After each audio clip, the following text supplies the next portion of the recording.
Hey, this is Steve in Dallas, Texas. It's Saturday morning, my friend, and you are listening to Light Talk. Well, this is Stan again in Gainesville, and today we're discussing diffusion. That's how we say it in the South. Saving electricity, career suicide, desperate career moves, starting off on the right foot as opposed to the left foot, and a PSA from the American Federation of Donut Makers. All on Light Talk. And this is David coming to you from the beautiful Belmont Shore neighborhood of Long Beach, California. And if you don't already know, you are listening to Light Talk, and we are the Lumen Brothers. Welcome, everyone, to episode 408. And it's again Steve, Stan, and I talking to you and for like another 45 minutes here. All right, so what's been going on, guys? Anything exciting? Hey, has it snowed in Florida yet, Stan? Actually, it has, and we were in Bradenton yesterday on a project visit, a site visit, which is south of Tampa, and on the way back, I didn't see it, but Pam did. She saw coming southbound on I-75, which is a very dangerous road, 3 snowplows, lined up across 3 lanes. But the plows were not touching the ground, so we assumed that they were spreading something behind them in anticipation of ice. I tell you, this is like a normal day in New York City. Like, you wouldn't even close schools for this. And we're closing the schools for half a day, and people don't how to drive. It's like, come on, it's just a little cold weather.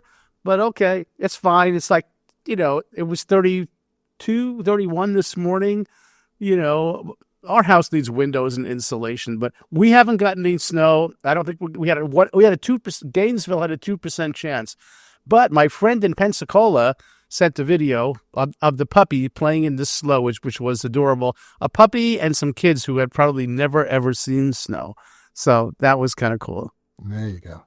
And Steve, how's the weather in the Lone Star State? Well, actually, Dallas is great. However, there was a blizzard in Houston, of all places, yesterday.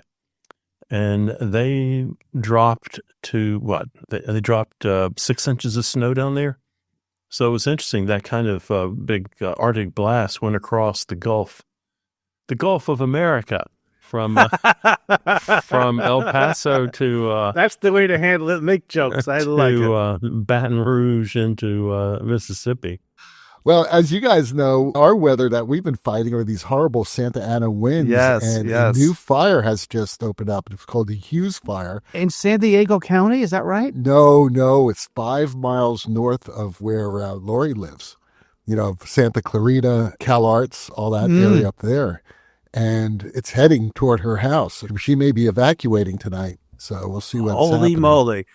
She'll have to grab the cats. Pam said something this morning because our daughter's in San Diego, and she said there were fires starting in San Diego County. Well, there are fires down there. Right. Absolutely. I mean, California, there's a lot of wild brush. There's a lot of undeveloped land here, canyons and hills and mountains and stuff like that. So that's what happens. And then if you build a house on them, I used to love the views from those hills in Hawaii. They'll be up on the. But man, if you have a mudslide or some rain, you're going down. So anyway, let's get started. A couple of things that are happening here where I live. We have NAMM that starts tomorrow. And guess what? I will be there for at least 2 out of the 3 days. So I'll be seeing some lighting companies that are there. I think LSA will be there, and ACT, ADJ, a lot of ADJ, a lot of A's. But yeah, I'll be checking out a lot of those companies. But also, as you all know, I'm a keyboard guy, so I have a lot to play at NAMM. I love NAMM. It's been about 5 years since I've been there last. So it's always a blast. It's an unbelievable place. So I have to know, and don't be ashamed. Since you're a keyboard guy, do you have a Hooter? A Hooter? A Hooter. I don't know what the hell a Hooter is. Don't you remember the Hooters? A Hooter is a little keyboard that's got little like size of a salami sandwich that has a little tube to it, and you blow in the tube. And that like Peter Frampton? No, that's a talk box, Stan. A talk box. That tube comes into your mouth, right? And then basically it's sending sound into your mouth, and then you're mouthing the words. That's what Peter Frampton used. No, I don't have a Hooter. I don't know what the hell a Hooter is. Maybe it'll be a Hooter. I don't know, Steve. I don't know if I know you well enough for you to ask me that question. Yeah, that's right. That's Too a much pretty personal information there. question. There may be hands-on Hooters and at the keep NAMM. your hands off my Hooter. Okay? I'm sorry. That's all I have to say. Where's NAMM again? Is it in Vegas? NAMM's at the convention center in Anaheim, and it fills up the entire convention center, 4 floors, plus the Hilton next door. Sounds fun. It's gigantic. Maybe we should tell people awesome. what NAMM is for those who don't know, our international listeners. National Association of Music Merchandisers. And it's big. It's big. I mean, Stevie Wonder comes. You'll see him on the floor. You'll see a lot of really big celebrities there. And a lot of them are playing right there for free, which is great. And it's really kind of cool. So Never been to that. That sounds like fun. Yeah, it is a lot of fun. It's really big, though, and it's really crowded. I go on Thursday and Fridays to beat the Saturday crowd because the crowds on Saturday and Sunday are insane. Well, wear a mask. Don't get sick. Don't get sick. A lot of people are getting sick. I'm already again. sick. That's a whole nother story. And I got some big news. Guess who's going to be backstage at the Grammys in a week and a half? You are. That's right. I'm a special correspondent there. How'd you get that gig? I'll be reporting. I got people. But I'll be there all day Thursday and Friday of next week and watching all the dress rehearsals and all that. Wow, that's fun. What is that weird keyboard that you have a couple of that? The you Mellotron. The Mellotron. Mellotron. I think that's it. Yeah. When a man has more than one Mellotron, you definitely want him at the That Grammys. makes him famous. Yeah. With the I'm not Mellotrons bringing my Majesty. Mellotrons. He's the Majesty of Mellotrons. Okay, so then that's happening. And that's going to be exciting. I'll do a Grammys report in 2 weeks. So I'll do that. I'll do a NAMM report next week. Do you get to watch tech? Yeah, that's what it is. Oh, I'll be that's there cool. watching the tech and all the rehearsals. What venue is it being done at, the Grammys this year? It's at the Crypto Arena, downtown LA. And one final thing, Steve, you just got back from URTA, right? No, I'm about to go. Oh, you're about to go. Okay. Yes, I But have. he did the virtuals. He did the virtuals, right? I did the virtual URTAs, and then I'm heading off to Chicago tomorrow, which is kind of nice because I'm taking my 2 colleagues with me in scenery and costume, and it's actually cheaper for us. We're flying into O'Hare. It's actually cheaper for us to rent a stretch limo with a bar in the back than it is to take 3 separate cabs. So our stretch limo will pick us up, and we will arrive at the Palmer House in style. You will look pretty important when you So get out of in the other car. words, they're paying for the limo by the money they're saving by all 3 of you sleeping together in the same room. Yes, there we go. We have our youngest faculty member gets to sleep on the floor, so we get him. Oh, sounds like Gilbert's old sleeping yes, arrangement. he just brings a sleeping bag and curls up near the Oh, television. they all brought sleeping bags. They'd like crash out on Gilbert's floor. It was crazy. I've never seen anything. You couldn't get away with it nowadays. All I No, can not tell you that. today. You Gilbert would couldn't. not. Right. You would not be a happy person. All right, let's get started. Stan has our first question. I do, and it comes from John in Miami, and he wants to know. He says, her. Grunts? I don't He grunts. He grunts first, and then he says, He's a pig. "No, he's just grunting." How He's from Miami. Come on. He's from Miami. How can we avoid finger pointing when there's a dispute on a project? I need help not writing an inflammatory email and burning a bridge. Well, the first time I heard this question, I thought about Steve, who has this lovely. Steve has this lovely line that he uses that I steal, and I always credit him for it. And he says, "Okay, there were no villains in this story, right? There were no villains here. So if you're all working together on a project, right, there are no villains, right? But I think you're experiencing something. So I did a little drilling down on what this is. So sometimes when you're in a collaborative environment, there are many cooks in the kitchen, right? And maybe one of the cooks is the person that's really putting the spice in the pot, but you're not dealing directly with that person. You're dealing with a different chef or a different ingredient. And you might be engaging in this thing. I thought it was called projection, but that's different. That's what certain politicians do. But this is different. This is called displacement, which is when you are feeling frustration and it's coming from source A, but you're actually communicating with source B. And so if you start putting things in the email that it may be what you're feeling, but it's sort of indirectly, it's going to the wrong person. So maybe you do this, because we like to think of ourselves as rational beings, but we're really not. We're really much more emotional than we want to recognize.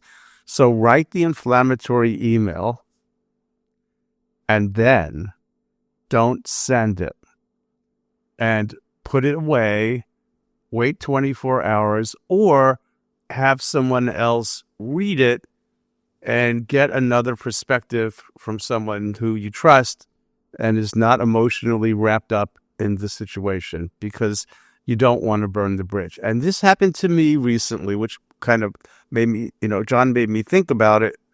Like, I wrote this response and I said, I don't think I should send this. And I had somebody else read it and they said, you're coming off kind of strong here, and I think your anger is really directed at X and you're writing this to Y. And they smoothed it out, and that's what we did. So it's sort of so the lesson, John, don't be too trigger happy and too quick to send before you let it cool down. All right, I have a follow up on this because I think what Stan said initially is absolutely correct. There are no villains, and there are always two sides to a story, and collaboration is everything. And because whether you're working on a show or you're working on an architectural project or whatever, you're still collaborating with people. And the business is really small, especially in theater and in opera and all that. I'm sure it's relatively small in as far as architectural designers are concerned. We all know each other, okay? If there's a problem, I would never, ever, ever write anything to a person in a fit. I think Stan was wise by saying, okay, just write it down and don't send it. That's okay. If that's the therapy you need, then absolutely do that. But the most important thing is don't send it. Because if you send it, the only people that are really getting that are you and that person, who you're sending it to, and they could make up whatever they want. Okay. They could say anything to somebody, but the next thing you know, no one wants to work with you. All right. And it could absolutely kill your career. Absolutely. I've seen it happen. There were shows I got pissed off on, okay? But I went right to the person personally and we worked it out. I said, okay, obviously things aren't working right now. Let's figure out a way we can work this out. And it always works, all right? And then you don't have to work with them anymore. You can always turn down the project if that's what you feel at the end. But 99% of the time, you're going to come to an agreement and you're going to feel good about it because as human beings, you've actually solved the problem. So I would say, think about your future in the business and handle it in a way, like Stephen Colby said, how can I make your job easier? What can I do to make this work? And if you go in there with that type of attitude, then that person has defense. They can't come back and attack you because you're showing grace and you're showing that you want to make it work. That person, if they have half a brain, will realize that and say, okay, let's make this work. Since you evoked Stephen Covey before we go to Steve, one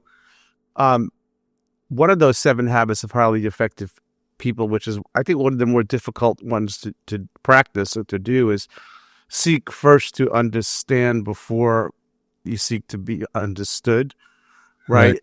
Well, I really hate email. I think email is the wrong way to approach it. I understand it has a place, but email doesn't show irony. There's no tells. So I think people read an email and they're trying to fill in all the information that's not in the email. What do they really mean by what they just said? Also, I think the finger pointing thing, everyone does it. I mean, I understand that. But I think it's a real waste of time. Everyone knows, or everyone probably can recognize the problem. The question is, what's the solution to the problem, as opposed to restating the problem 17 times at a meeting. So I think sometimes when people do that, it's just a sign of their own kind of insecurity and weakness. They can still be upset about something going wrong on a project, but at some point it's not about blame, it's about solution to the problem. So that's what I think. Okay, I have the next question, and it is Kate in Alabama. And she writes, what's so special about diffusion? Just run the barrel, soften the light, and save money on gel and time. I kind of think your statement's incorrect. I think that your suggestion about running the barrel simply slows things down. And I also think running the barrel kind of defeats the purpose of the optic system on the light. It makes the light look like shit because all of a sudden your field is for crap. It's about twice as bright in the center, in the beam part, right? And the field is like drops. It's a whole bowl of wrong by running the barrel. It's a whole bowl of wrong. It's a waste of photons. You're wasting good photons. It's like putting good food in the garbage disposal, right? It's like good light and you're chucking it. I remember when I was in school, we used in the scene shop, we actually used saltwater dimmers. No, we used cabinet screws, right? That slotted screw, which is always stripping out. I don't know. It was 19 or 20. Went to the theater and they used kind of an Allen head screw called a screw lock screw, and I thought this is unbelievable. I wanted to go back to my school and take a box of screw lock screws with me and show them. And I remember the same epiphany when I was working in a professional theater, over the summer, and the designer put all of his lights on a sharp focus, and perfect. And then he went through 3 or 4 different diffusions until he found the one he liked, and all of a sudden, every light was matched, which is really useful if you're doing a gobo. It speeds things up so much. It's none of this in, out. Oh, it's too much. Oh, back a little bit. So I think diffusion is really useful when you're trying to find the right edge on a light or on a gobo. The problem is everyone wants in their electric shop, big generalization coming here, everyone wants a roll of Lee 201 and they want a roll of Roscoe 114.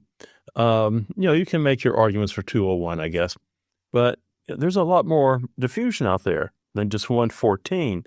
Just one of many options. I'm a real fan of the GAM 10 series, and the GAM 1010, I think, is the bottom one, and 1075 might be the top one, and it goes in increments of 10.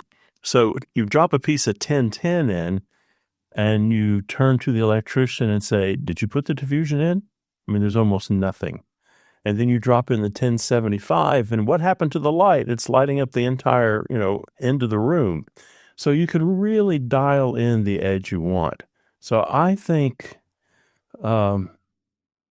diffusion, once you play with it a little bit, and I'm pretty sure Roscoe still makes a kit for $20 or $30, and they'll send you down, I think it's 10-inch cuts of diffusion, and you can just sit there and play with them, or 7.5-inch cuts, whatever you want. They'll send it down to you, and all of a sudden you'll make a discovery about what's really possible.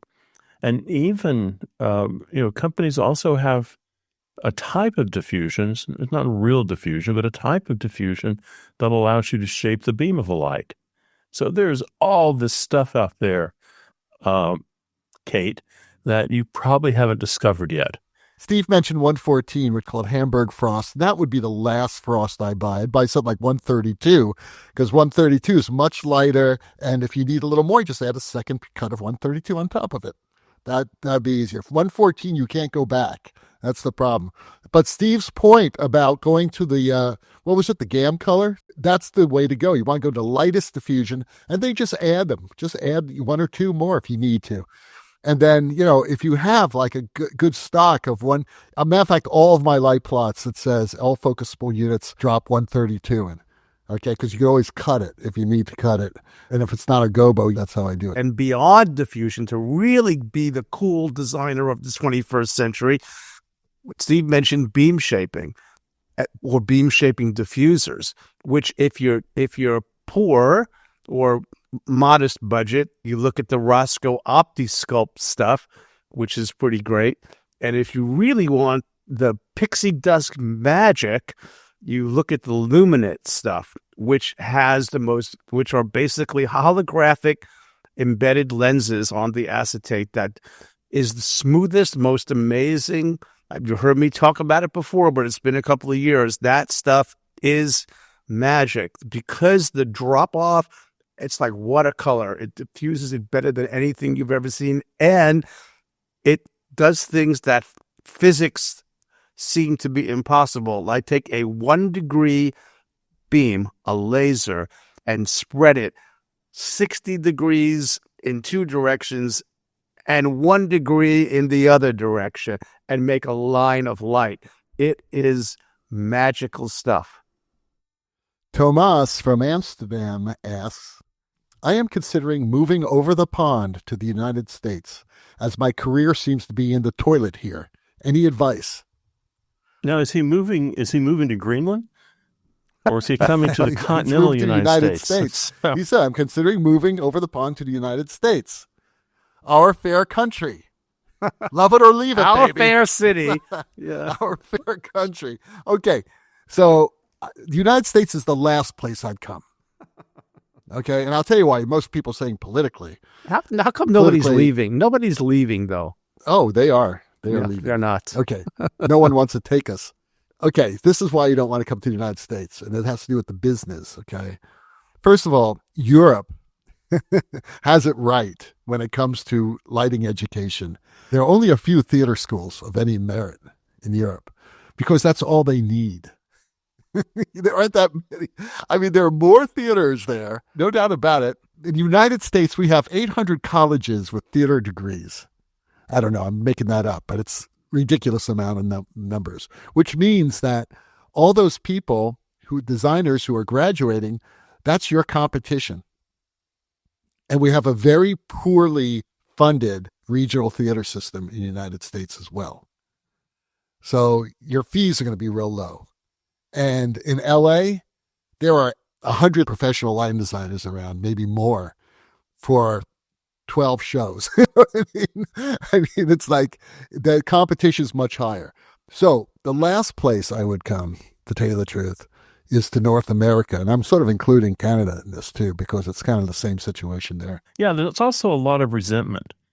So, when I pack my bags and I go to Paris to do a show, the guys talk.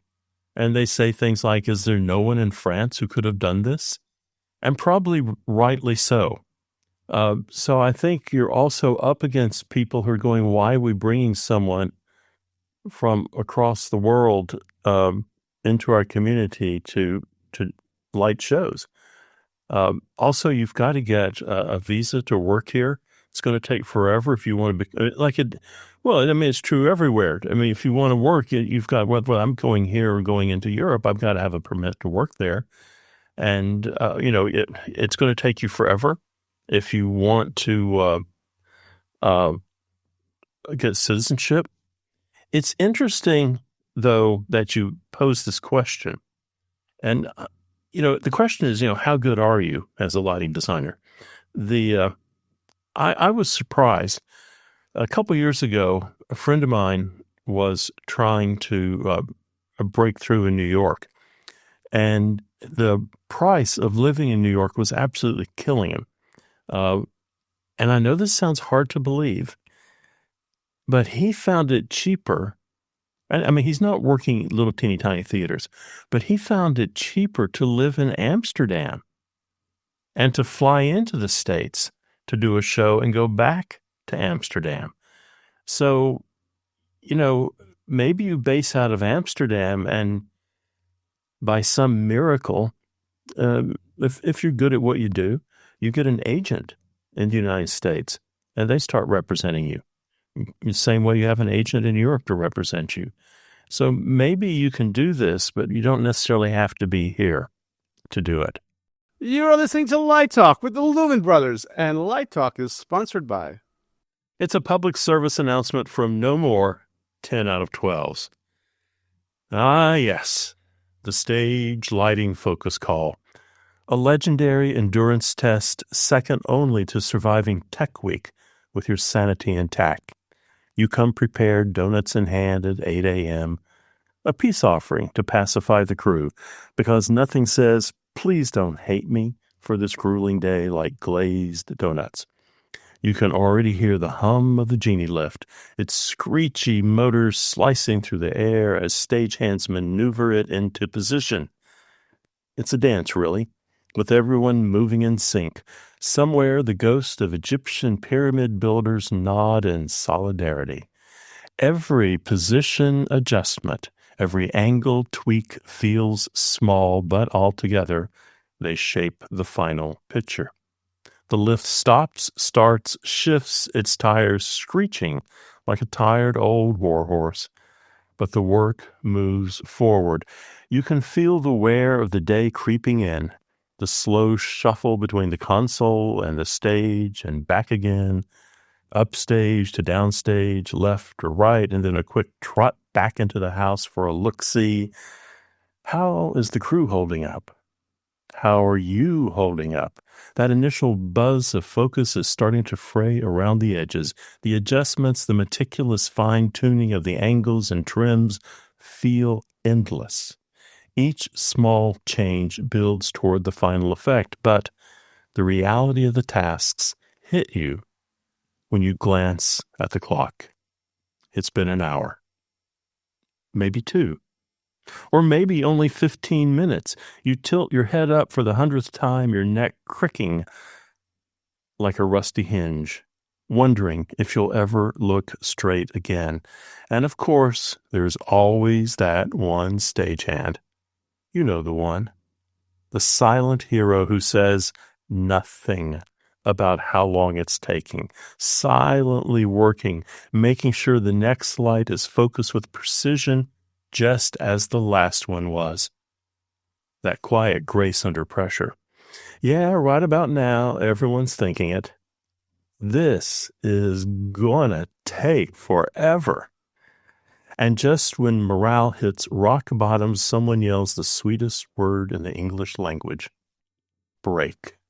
Suddenly, donuts are more than fried dough. They are salvation. At $13 for a baker's dozen, they become the glue holding this weary morning together.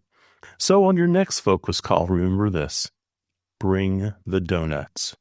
This has been a public service announcement from the American Federation of Donut Makers, our brothers and sisters of the IATSE, and no more 10 out of 12s. P.S. Don't forget the coffee, pork chop. Okay, I have a question to ask. $13 for a baker's dozen. No, but the cost should be $12 for a baker's dozen. Where can you get a dozen donuts for $13 nowadays? I have no idea. A donut shop just opened down the street 3 blocks away from me. $7 a donut. What? $7, one donut.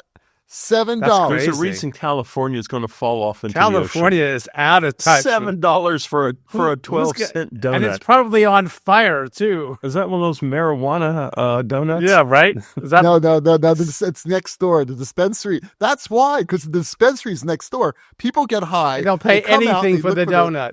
They'll pay anything. Give me $30 for a donut. I'll take a donut for $30. You know, that's why. I just figured it out when you said that. That the dispensary is literally right next door to this donut shop. That must be one big donut for $7, I would hope.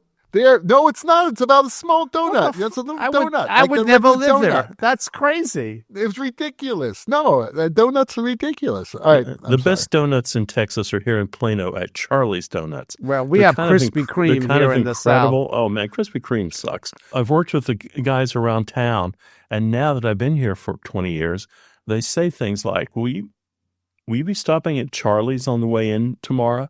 They don't want no stinking Krispy Kreme. They don't want nothing from Kroger. They want What about Charlie Dunkin'? donuts. Are Dunkin's good these days? No, Dunkin's. Oh man, it's. I don't eat them. He's obviously never had a Texas donut. Dunkin' Donuts. Dunkin' Donuts is like taking your cousin to the senior prom. What is this all about? All right, everyone, and now back to Light Talk.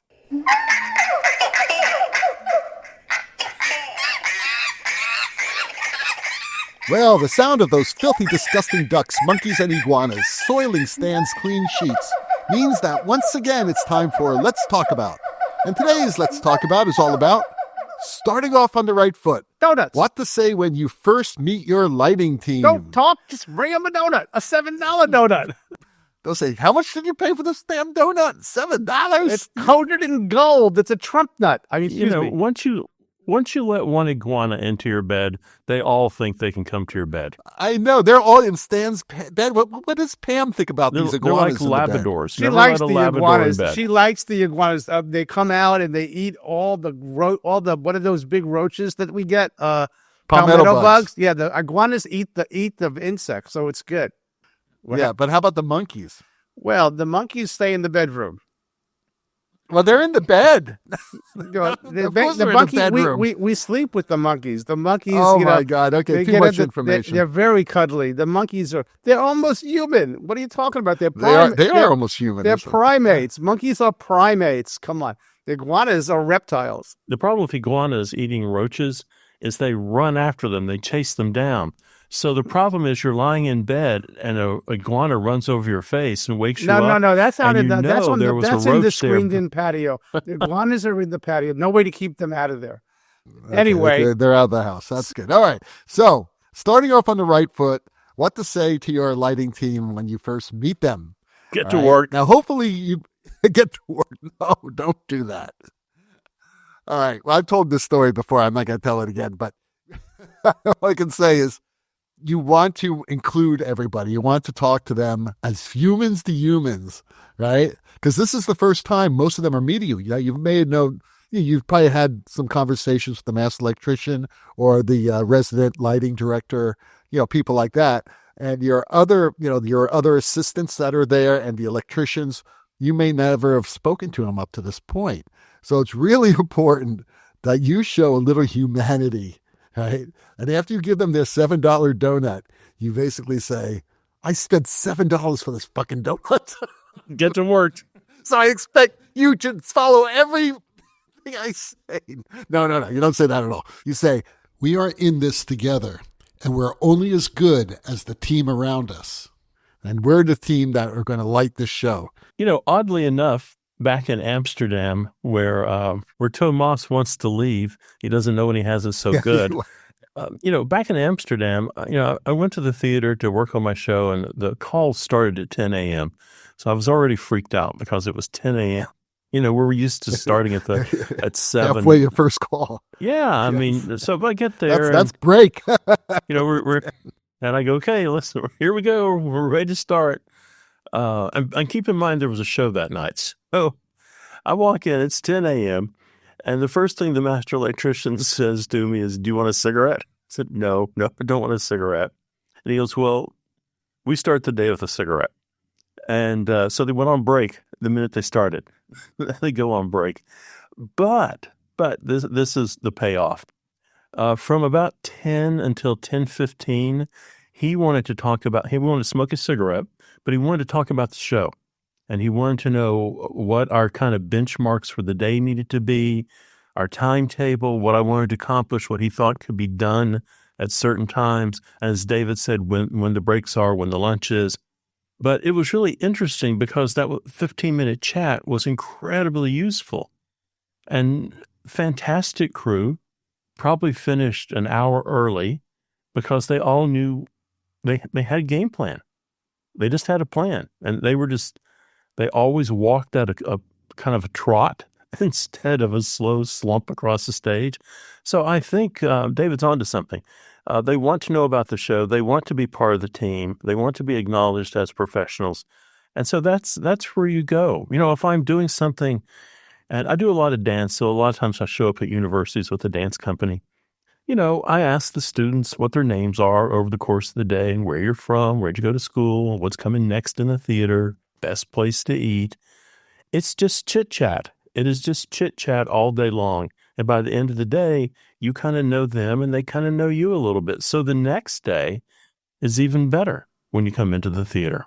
Well, I'm just going to translate this a little bit because I'm not doing that so much anymore. And I agree with everything these guys said, but I work at a different venue, but it's related. So I'm doing commercial construction. So the people who, I think one difference is the people who are working in the theater are sort of chosen that profession, either their family were stagehands or how they got into it. But there's a certain sort of level of commitment to the art, perhaps, and they're in the theaters. The guys and gals who are building the building where I'm working now, they want to just get paid and do their job, and they don't necessarily have the same. There's so many levels. I mean, there's people who are literally just minimum wage workers who are sweeping the floor, and then you've got steel workers and concrete workers and electricians who are, it's different, and they haven't always done these buildings that are so specific like theaters. So it's sort of new to them. And so what I try to do is two things. I try to make them feel a part of they're doing something special and they're doing something difficult and different and how much we're going to rely on them. And two, I try to sort of create a situation where they understand that I've done what they're doing. This happened just yesterday. So we have issues going on in the high steel. There are problems we're trying to solve. And so I go up in the lift. I got my hard hat on with them. We do a fist bump. We go up there and sort of I don't ask them to sort of come to me. I come to them and involve myself in what they have to do. And I think then there's a level of sort of camaraderie that I think comes more naturally in the theater. But in construction, the trades are very sort of separated. And we're coming in and you tell them, well, I'm the designer and I really need your help to help us make this happen. And yeah, we have a problem today and we're going to work on it together. And so that's similar, but I think the personnel are a little bit different. Sometimes they don't even speak your language, and in certain parts of the country, you might be dealing with people who are highly unionized that are connected to, let's just say, if you're doing construction in New York, for example, you're almost always dealing with organized people. Let's just say it politely. I thought you were going to say organized crime. I don't want to use derogatory terminology because people who are legitimate businessmen and women. So because a little guy like me, could easily get just dropped off a roof really easily. In my early days, when I was coming in and asking for things or whatever, and there was what we call on all of our jobs in the architecture firms, there's the guy who's known as the finisher. Okay, so you start off as a design architect, and there's a managing architect, and then there's the guy who's going to drive the project home. He comes in like in the last third, okay, and he's the one who's really going to solve the problem. He finishes you off, basically, right? No, he finishes. He's the finisher. He's going to get he's going to deliver the football into the end zone, right, if you will. And a couple of times, they pulled me aside and said, "You need to be quiet. I'm going to get this done, or these guys are going to take you out." Okay, they're going to finish you. That's what I said. I'm surprised you don't walk in and say, "Who owns an iguana?" Because iguanas bring us together like apple pie. Peacemakers. They are. They do. I'm still trying to wrap my head around Stan in a bucket, going up in the bucket with a hard hat. This I want to see. I was doing it yesterday. You sent us a picture. We'll post it on the Light Talk Facebook page. You can use it for this week's promotion. I'm in the bucket looking at the high steel. We're in the high steel. We got 500-pound hoist that we've got to lift up, okay? And the refrigerant people and the steel people and the sprinkler pipe people to put stuff in our way. And now we got to ask them to cut this shit and take it down and then put it back. I mean, it's rough and tumble. Are you all in the bucket together? There's like 17 of you in there? Me, the steel workers, and the architect. I'll send you the picture. Okay. Yeah, no, not a bucket, a scissor lift. Okay. We're in All scissor right, lifts. there you go. Right. You're going high. Yeah. Yeah, we Okay. are. Yeah, we are. All right, there you go. So Steve has the last question of the day. Okay, William in South Carolina writes, I was working an out when I killed the power to a few movers. The show had ended and we were ready to strike. I was chewed out by the road electrician. Really? William, Bill. Can I call you Bill? Yeah, call him Bill. Bill, that was a stupid thing to do. You walked over and killed the power to the movers? Oh my God. Yes, I appreciate the show had ended. Why is that a bad thing? Why don't you explain to Bill why that's a bad thing? It depends on the type of mover. It depends also on the type of mover. Depends on the lamp. I kind of suspect that no one on the road crew asked you to do that, so that might be why you were chewed out. But it's different. Every light is different. But one word, heat. I think when the mover's hot. The interesting thing about that, fans, everyone thinks the fan cools the light off. The fan is just trying to keep everything at the same temperature. When you strike down, if you just turn the fan off, the temperature in that mover really goes up quite rapidly, and you destroy small electronics on board, or things start to melt, or things start to warp a little bit. That's been the bane of existence on Broadway shows for a while. It's gotten better because lights have changed, so we're not reliant on arcs the way we were at one time. But all of a sudden you have the final bow, curtain comes in, production electrician walks over, and the stage manager takes control of the work lights at the stage manager console, and the production electrician reaches over like you did, and pulls the mains down. And everyone's always saying, whether it's high-end or Verilight or Martin, you pick it. They all say, can't we just have the power on for 5 more minutes? No, you're going to go into overtime. So the heat management is a big thing in some movers. So you can do some real damage in it. If you look at some companies, when you douse the light, it'll even have a little message board on it that says roughly you can kill the power to the light in 5 minutes, and it starts counting down for you. And there'll be a big color change, so you can see everything go from, I think it goes from red to blue maybe. So it's safe. Temperature is controlled. It is safe to pull the light down. I think even if you hadn't potentially damaged the light, I think probably why they yelled at you was you just went over and did it. You kind of stepped over the boundaries of what you should have been doing. So that's probably why they yelled at you more than maybe toasting a light in the air. How long do you leave your lights on that require some cool down time, David? I don't touch those. But the electricians handle all that stuff. I don't say shut down the power. Yes, but you've probably seen it over the years. You've probably walked out of the theater and fans are still running while you're heading off to the bar. Probably, and it depends on the light. Sure. Of course.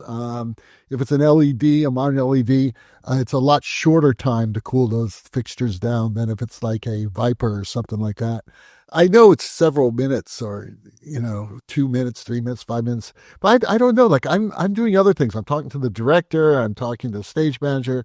I'm doing other things after a call. And so you're not looking for the main power switch. Me? I'm not allowed to touch anything. And you don't want me touching that main power switch. Let me tell you something. That's not a good place for David. That's a place where David could cause lots of problems. So unintentionally.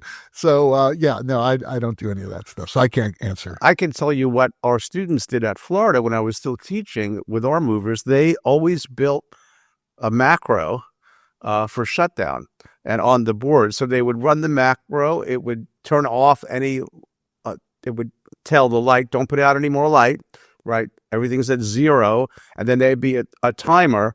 I think they had a timer on it, on that macro that would sort of say, safe to power down. And then the stage manager I think we always had a deck electrician on the crew, and they had a checklist. And the last thing they would do as they were putting out the ghost light, would do the master switch. For a while there, way back, they were leaving the power on and just turning them off. And a lot of them were just convection cooled, not fan cooled. But the problem with that is you're sending, even on an LED fixture, you're sending energy to the driver, and that wears them out prematurely. So you do want to turn them off every night. But the macro is part of their shutdown procedure, and having a checklist. And one person was in charge of executing the shutdown checklist in sequence. I saw an interesting question that kind of is tied to this, and what you said was, and I was surprised at the debate that went on. Should you ever power down an LED? Does it make any difference? Yes, you should, because you're even if you're not outputting any light, electricity is flowing to the driver on the input side, and that will heat it up, and it will reduce its lifespan. So, great show, gentlemen. I'll see you next week, and both of you, stay warm. Well, the rocking sounds of the Luminoids tell us that once again you've spent another morning listening to Light Talk. You can hear our show on just about every podcast site out there. Check out our website at lighttalk.org, and be sure to follow us on Facebook and subscribe to our podcast. That way you will not miss a second of Light Talk insanity. No guarantee is offered regarding the accuracy of any statements or opinions made on this podcast. However, if you decide to litigate, the very organized Snoot group with the legal team of Watson, Lightner, and Beam will defend us until our retirement funds are depleted. Light Talk is written and produced by the Lumen Brothers, coming to you from Gainesville, Long Beach, and the Lone Star State. And be sure to join us next week when we talk about more lighting shenanigans and serve you more of our casserole of nonsense. The Light Talking Originals, broadcasting questionable lumen knowledge and humor around the world. So we'll see you next Saturday morning. Bye-bye from Light Talk. Adios.